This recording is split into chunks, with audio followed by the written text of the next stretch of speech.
Hello दोस्तों, अब आ गया है फाइनली रो मूवी।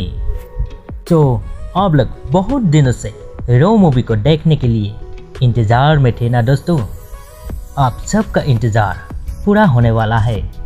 सो दोस्तों 27 जुलाई यानी कल सुबह 9:47 AM में फाइनली देखने को मिलेगा बी बॉयज यूट्यूब चैनल में। इस बार कई छेड़छाड़ यानी धोखा नहीं होगा।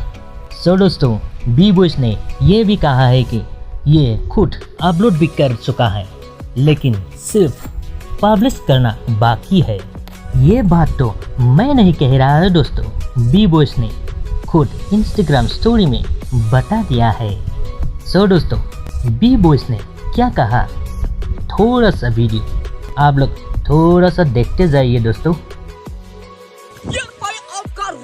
रुकते रहा का तो रुकने की कोई जरूरत ना नहीं है काल से, क्योंकि आज मैं भाई के साथ गया था, साला लाया है यहाँ पर है रो। कल आप लोगों को देखने वाले, कल है 27 क्या है 27 जुलाई, तो कल सुबह 9:47 को आपको देखने वाले। इस बार ना ही होगा कैंसिल, ना ही होगा पुलंग पालंग, क्योंकि आप उन देख के लाया है पूरा बस।